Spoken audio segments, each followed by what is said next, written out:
What's up, guys? Welcome back to the channel. Here we are with another reaction. In this, we have, is it time for a Canzuk union? So, Canzuk would be Canada, New Zealand, and Australia. Huh. So, they basically they say that Trump is killing AUKUS. So, Australia, oh no, yeah, Australia, New Zealand. Yeah, they basically say AUKUS is dead. So you know what? Let's get this Kansas reunion. Okay. Before we jump in, if you guys happen to enjoy, please don't forget to subscribe. Give a video a thumbs up. Also, if you'd like to support this channel by becoming a member, all you gotta do is hit that join button to receive your exclusive benefits. Let's dive in. Canzuk is a proposed diplomatic union between Canada, Australia, New Zealand and the United Kingdom that, while swirling around the political ecosystems of these countries for many years, has begun to gather a lot of momentum in recent weeks, particularly as a direct consequence of the brazen actions of the current US administration under President Donald Trump, who in his The administration is doing a lot of things that it's kind of a slap in the face to a lot of allies, and I don't like it. It's almost definitely isolating ourselves. to pull the United States out of any positions of global leadership and supposedly drive up the domestic American economy, i.e. isolationism, has adopted brash rhetoric towards even the US's closest allies, namely Canada and the European Union. But now even Australia and the United Kingdom have been subjected to sweeping tariffs despite both countries having trade surpluses with America, meaning in the simplest terms that they buy more goods from the US than the US buys from them. And so this Why would you put tariffs on countries that have a surplus with us? Like that to me, I thought you was just doing it to the countries that we buy more from them than they buy from us, so you felt it was unfair. But the countries who buy more from us than we buy from them, why would you?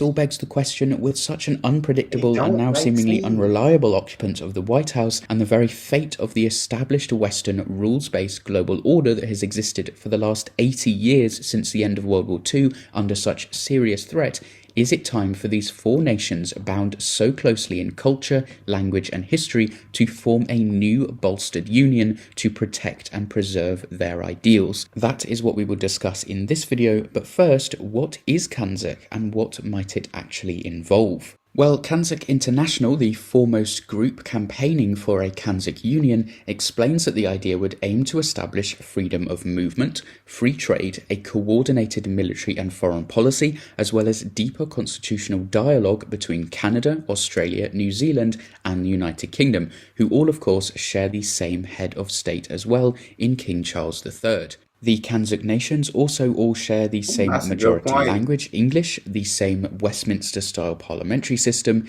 the same common law legal system, and the same view on maintaining ideals of democracy, human rights, and the rule of law as part of their westernized societal structures. All in all, they are probably some of the closest countries culturally, despite such large distances between their relative landmasses. And that's actually absolute facts.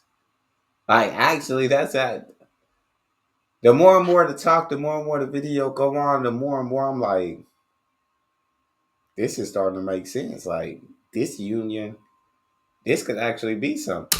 As Canzuk International's campaign states, they are virtually the same people with only the cover of our passports dividing us. And indeed, a common citizenship is something also proposed under a potential union. They argue that if the European Union, made up of 27 different countries with a vast range of cultures, languages and legal systems, can successfully implement things like free movement and free trade, then there is no reason why Canzuk nations can't also embrace these policies for its citizens, especially in a globalized world where distance is far less of a barrier than at any other time in history. Now, around the time of the UK's exit from the EU in early 2020, the idea of Canzuk had gained some momentum as Britain aimed aimed to expand its global relationships, which it argued had been curtailed by its membership of the EU, rightly or wrongly.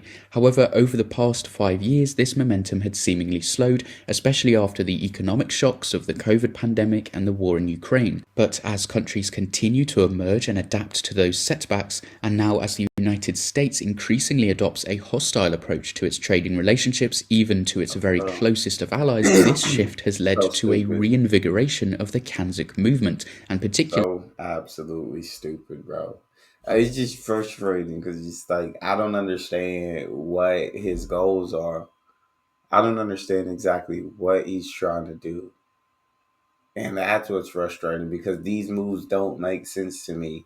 But he has to have some kind of plan in mind for all the things that he's doing that the rest of us ain't in on. in Canada, which might prove to be the country that could grasp this potential new alliance and drive it forward. The introduction of wide-ranging tariffs will indeed have a profound effect on the Canadian economy, as it will the American economy. The US accounts for about 75% of Canada's exports, and unlike what you might hear, this is not the US subsidizing Canada. That is wrong rhetoric. Americans essentially just love buying Canadian goods. Sectors like Canadian I feel that. agriculture, automotive industries, and manufacturing industries stand to suffer the most as they are deeply integrated into US supply chains, with the Canadian Chamber of Commerce estimating the tariffs could shrink Canada's GDP by 2.6%. All this is to say, as James Skinner, the founder and chief executive of Canzuk International writes, Canada will now see the diversification of its trade partnerships as a necessity to ensure economic stability,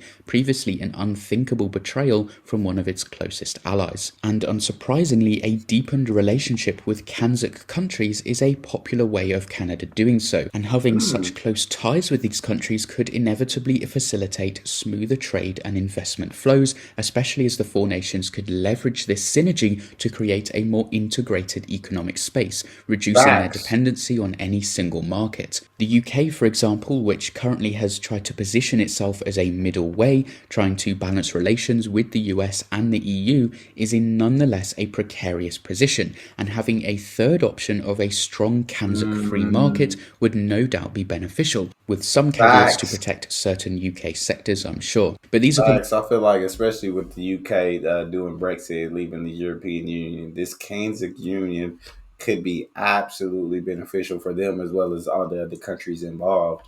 Uh, Dang, and then to have free movement between like that's cool. I want to have free movement like between different countries.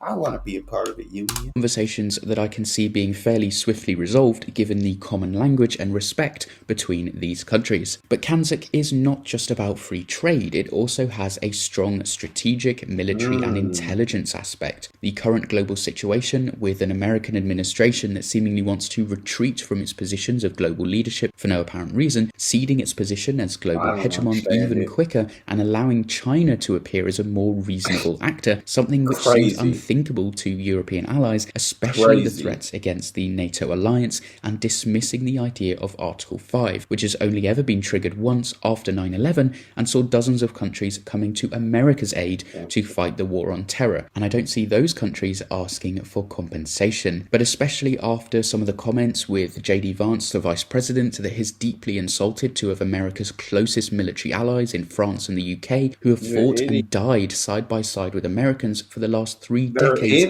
their idiots. wars. The global system seems to They're absolutely idiots, bro. They're definitely isolating the United States of America from our allies, and that just don't make sense. be increasingly moving towards one of multipolarity, with many regional powers instead of one big global power and their respective spheres of influence, which, as anyone who has studied the history of international relations will know, is one of the most unstable global systems there could be, especially with countries seeking refuge now in nationalism, protectionism, and authoritarianism. In one word, volatile. So you can see why Canzuk has been becoming increasingly popular once more, many calling for the stability and safety of allies with such close cultural and political ties bound by a common head of state and heritage. While the US tariffs are a significant blow, they also serve as a reminder of the importance of robust, diversified international Facts. relations. And I think we are at a Facts. crucial turning point in history, both for the four Canzuk nations, but also for the Western global order, which is indeed under so much threat,